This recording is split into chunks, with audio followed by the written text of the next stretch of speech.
God's love is not abstract or vague. God loves you with a definitive plan and purpose for your life. His plan is a relationship with Him, and His purpose is that you would be blessed by that relationship and bless others. All of life, including the most challenging parts of your life, are pointing you to this relationship and this purpose. Of course, you can say no to this relationship and purpose. Our yes or no to God shows up not only in our hearts and minds, but also in our actions. Some actions can be so grave that they are a warning to us that we may be saying a complete no to God, even if we've convinced ourselves that we're saying yes. Our actions do not stop God from loving us, but they may indicate that we are saying no to Him. Do you agree with God that while only He is fit to judge someone else, we can and must evaluate our own personal yes to Him?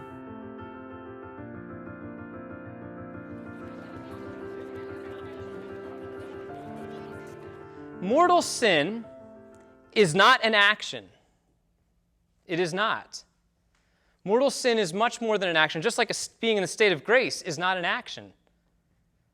Like being in a state of grace is being in a right relationship with God, and being outside of a right relationship with God is more than just an action. I mean, killing, right? Thou shalt not kill. Killing's that'd be a big deal. Well, there are certainly circumstances where killing would be heroic. So you can't just say, well, an action is a mortal sin. It has to be more than that. It's got to be something that is a complete no to God with your body, right? Grave matter. It also has to include a complete no to God with your mind, full knowledge. You can't commit mortal sin by accident. You have to really understand it.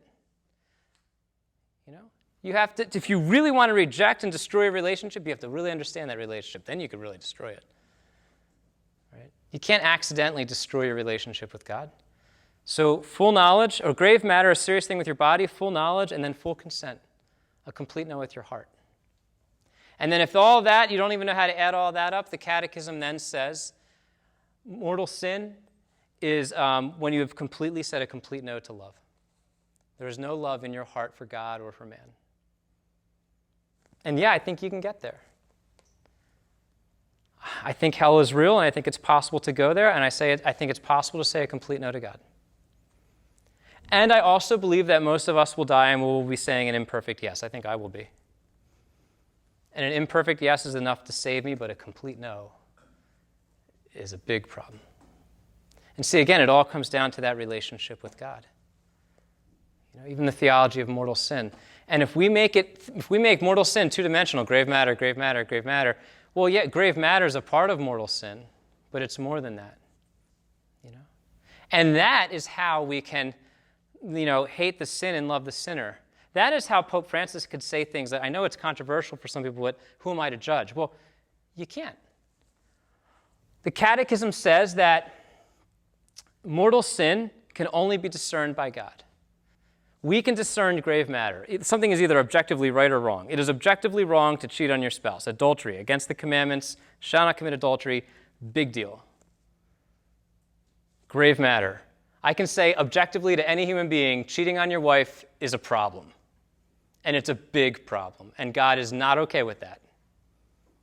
I cannot say to that person who has cheated on his wife, well, you're going to hell right now. I don't know. Maybe you are, maybe you aren't. Maybe you didn't have full knowledge or full consent. I don't know the circumstances. I cannot judge your heart or your mind because I cannot fully know them. Only God can. Only an omniscient being could know my heart and my mind completely. So therefore, only an omniscient being can judge. So the Catechism says that while we can observe grave matter, we entrust all judgment to the justice and mercy of God.